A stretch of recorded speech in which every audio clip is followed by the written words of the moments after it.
How's it going, y'all? Warhorse here with BeyondReturnGaming. How about we do a ship review? World of Warships Legends has been out for a little while now, and I'm sure everyone's at least had an attempt at playing World of Warships or has at least heard of World of Warships Legends, but I'm sure there are people who are playing World of Warships Legends who don't know enough about the history of the ship or the ship that they're actually playing, and much like World of Tanks, they probably rely on ship reviews of said ships. The ship we're going to be looking at today is the USS Arkansas. Arkansas? Don't you mean Arkansas?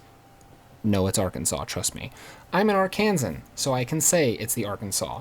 Don't get into it, just know that it is called the Arkansas. So now that we've gotten that out of the way, we'll actually do a proper review of this ship because she is quite a wonderful little Tier 3 premium ship. But the USS Arkansas is, in World of Warships Legends, a Tier 3 premium American battleship. She's a Wyoming class, and she trades certain strengths and weaknesses that the Wyoming class had for strengths and weaknesses that she is unique to her in of herself. Let's go over a little bit of the actual history of the ship, because the Arkansas was a real battleship. She was laid down the 25th of January 1910 and was finally completed and launched the 14th of January 1911.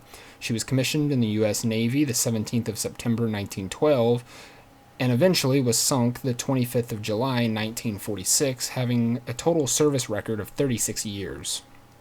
Being a Wyoming class, she was the sister ship of the Wyoming, and at the time the U.S. Navy was only building 2 ships of any given class or series before moving on to a different class, the class preceding her being the New York class. She saw service in both World Wars. During World War I, she escorted convoys and was attached to the 6th Battle Squadron, which was part of the British Grand Fleet, and she was also present for the surrender of the German High Seas Fleet, not seeing a whole lot of action during World War I. World War II was a little better for her. She escorted convoys again. Granted, they wasn't spectacular work, but it still needed to be done. And she provided fire support for the D-Day invasion and the invasion of southern France while she was in the Atlantic. She was then transferred to the Pacific to provide artillery fire for the invasions of Iwo Jima and Okinawa, during which, when she was providing fire support for Okinawa, she was attacked by kamikaze planes and fortunately was struck by none of them. She wound up winning 4 battle stars for her service in World War II. She also ferried troops home during her last operation, Operation Magic Carpet. All this eventually led to her sinking, though, when the U.S. Navy deemed her surplus, and she was used as a target during Operation Crossroads because, for science purposes, let's find out what happens when you blow up a nuclear bomb next to ships. Yeah, being an Arkansan, I'm kind of salty that we didn't get to keep our ship. But we're going to move on to the actual statistics of the ship. The Arkansas, being a Wyoming class, she has 6 double turrets, 305mm guns, and she has a max speed of 21.1 knots. So she's not the fastest, but she does have a quite heavy broadside. Also, being kind of in the dreadnought era of battleships, she has an amazing assortment of secondaries. Lots and lots of secondaries. She is slow, but with the above average secondary reach that she has and the fact that she is decently slow means her turning circle is actually quite small, so she's a little bit of a maneuverable battleship.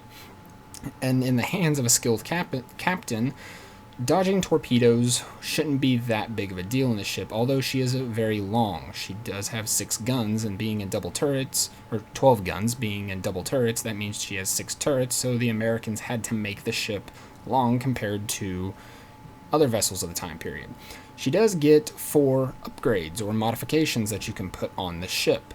I do recommend trying to extend your secondary battery reach, because the main battery guns tend to be kind of underwhelming. They are highly inaccurate, and because of that, she really excels at medium to short range combat. You don't want to sit at the back of the team and be firing shells, because you're going to wind up missing more than you're hitting. So try to make sure that secondary battery is your primary concern. When you get to the last modification, you can go from main battery to increase the reload time of them, so you can have a better reload than some battleships. But for the most part, I would say upgrade your secondary battery range and reload time, and you'll do just fine. She does very well at getting close and personal with other ships and just out-firing them with her massive broadside and lots of secondaries. But that's enough about going over it in port. Let's take a look at her in action.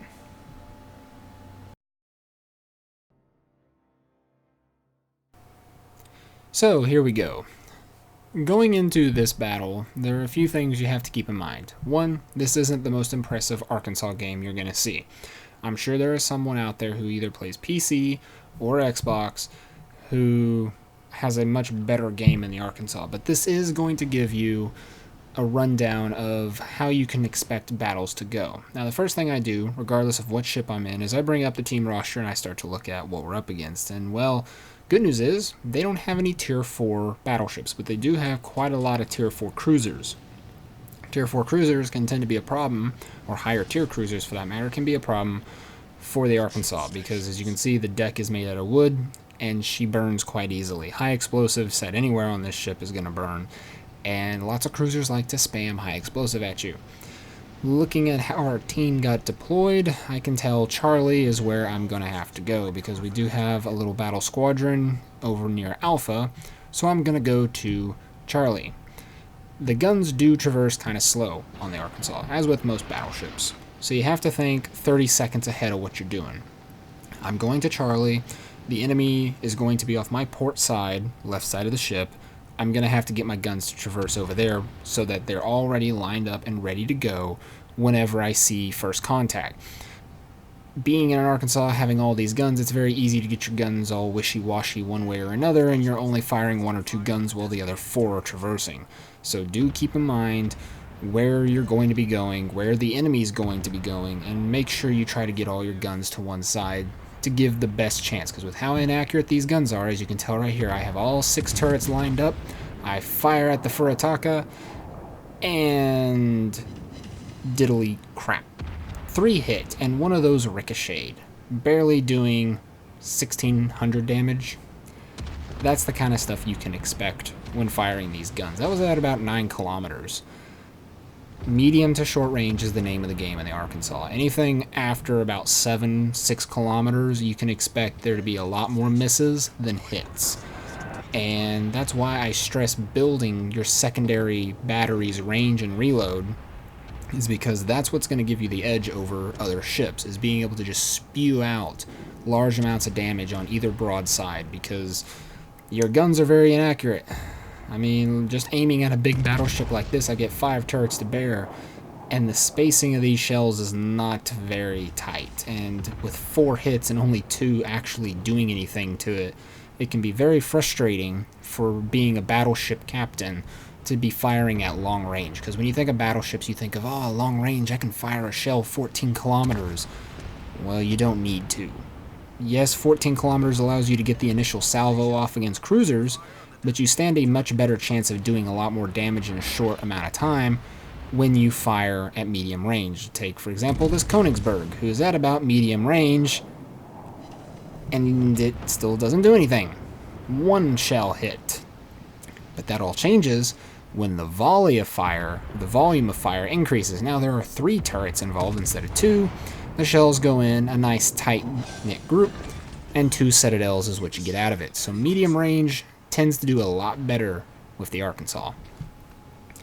She's quite maneuverable too. As you can tell, turning this ship doesn't take a whole lot, and some of it is due to the fact I have a high skill captain who has ranked up and has a couple maneuverability things to him, but for the most part she is a decently mobile and decently maneuverable battleship. She won't win any races, she's not the fastest battleship by no means, but she can turn reasonably quick. I get caught on fire, but being in a battleship, I'm not too worried. 1 fire is not a cause for concern. Too many times do I see battleship captains get caught on fire, and they put the fire out immediately.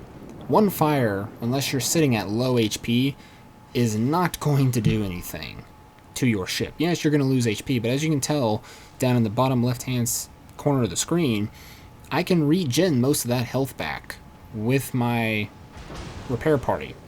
I am going to put the fire out because I get set on fire, and now there's 2 fires burning, but for the most part, I'm going to gain most of that HP back. So just let it burn. That first fire was almost done with by the time I got caught on this fire the second time. And that tends to go for the Arkansas.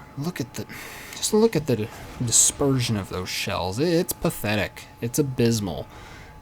And you can't use this ship at long range. It's very frustrating. I mean, we're already into this match a decent ways, and I've only done 30,000 damage. Yes, I have 2 citadels, but that was against a cruiser at medium range. At long range here, and this isn't even that long a range, I mean, we're looking 10 kilometers here. It's not too far off, and the shells just aren't connecting. You can see them going every which way, and you'll get 2 or 3. That one I got 4 hits. But you'll have a whole lot more misses. We're talking 12 main battery guns here firing at a target. Only 4 of them are hitting. Sometimes 1, sometimes 2. It's abysmal. And sometimes you're forced to take those shots because, I mean, they're sitting there broadside, and I am going to wait for this Königsberg to give me a broadside target because I'm not going to fire at him when he's trying to run away like that. But you have to fire because there's just wasted opportunities. And you do miss 100% of the shots you don't take, but it still doesn't make that big of a difference. And there, you know, another ship sank in a citadel, but at long range, it's extremely frustrating to play this ship. But when you get to medium range, especially when you got 2 cruisers who think they're being clever and they'll close the distance because you got a long reload, and you let these secondaries rip into them, because, you know, there's a lot of secondaries all over the ship. You've got 3 or 4 that can fire forward in a direct forward position, and then you've got a lot along the sides, center line of the ship. And you line up the center line of that ship with any cruiser or battleship, and apart from a couple other battleships who have just as good of a secondary as you do, there's not much that can stand up to that firepower. And even if they don't do a whole lot of damage per shot, they're still going to catch the ship on fire. They're still going to damage modules. In some cases, they'll knock a turret out or something. And that's what helps battleships win those unfair fights. I don't know how many times a destroyer has thought he'd be clever and close the distance with this ship, only for me to outmaneuver the torpedoes because I preemptively, keyword preemptively, thought, he's going to launch torpedoes. I turn the bow of the ship to him, I dodge the torpedoes he fired, he then closes to within 5 kilometers, I give him broadside because I know he can't launch any more torpedoes at me, and the secondaries chew him to bits. And that's the tactics you have to do in the Arkansas to perform at a decent level. You have to utilize that medium to short range combat and be aware of everything.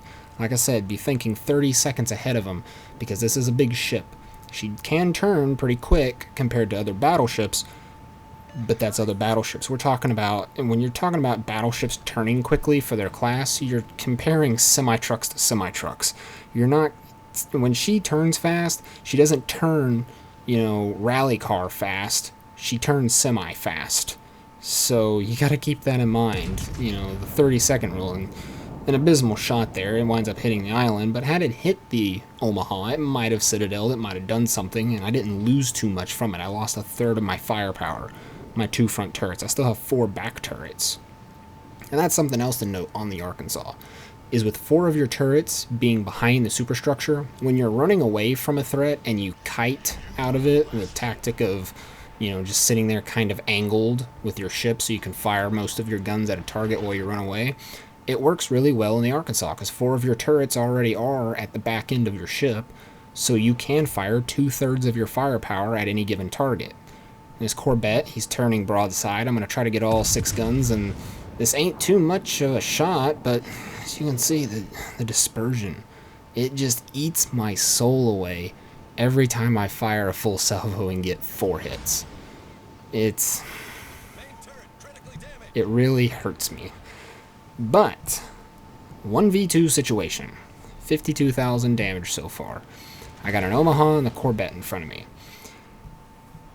In this situation, a lot of people might target the Corvette because he's obviously a battleship and you deal with him. But the Omaha is giving broadside and he's a lot quicker and he's trying to get my flank. That first shot with the bow guns doesn't do much. 1 shell hits, but he's closing range. And he's about to close within secondary battery range because he's getting awfully close. And I'm trying to get these guns over to the left side. You can see how slowly they turn. And it's right about here that he enters secondary battery range. There goes the first shot. And now that I know my secondary battery can shoot at him, I fire another salvo, I get 2 citadels out of him, knock his propulsion out. He's going to fix it, naturally, because he needs to get out of there, but here it comes. 3 secondary battery hits. And more on the way. And now that I know my secondary battery can shoot him, I'm no longer worried about him. Yes, I'm looking at him, seeing if I need to finish him off with the main battery turrets again, but at this point, now that he's on fire and he's on really low HP, I just ignore him and let the secondary batteries rip him up. And that's what you do in an Arkansas.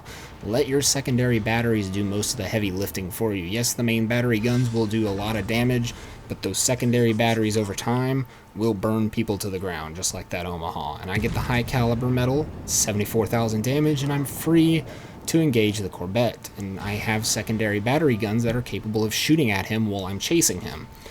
And he's doing the exact same thing I'm doing, giving the smallest target possible so that my armor-piercing shells either bounce or maybe one hits. And let's be honest, with the abysmal accuracy of these guns, I'd be lucky if one hits. But he's also running away, and the Corvette, I believe, is decently quick. It's a French battleship, so it's decently quick in a straight line. And that's why I'm having to present battle, because I don't want to get citadeled. I can't give him broadside, but I also don't want to lose him. But now that I'm confident he's either going to turn broadside to shoot me, or he's going to turn and attempt to get around the island, I can turn broadside and at least give him 5 turrets. And I don't do that much to him. But the good news is that my secondary batteries can take over. And just look at him. Just firing away, chewing him up. And even if I'm broadside, he's got to turn broadside to shoot me, and I got a lot of HP. He'd have to get a triple citadel to really screw me up. And he's firing high explosives, so okay, I get caught on fire. So what? Put it out. This next salvo is naturally going to finish him off, because the secondaries did most of the heavy lifting for me.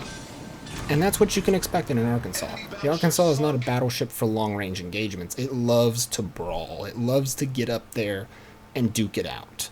I mean, 27 secondary battery hits. Yeah, this ship does really well in close-range engagements. Hope you guys enjoyed the video. If you did, leave a like, subscribe. I'll catch you in the next one.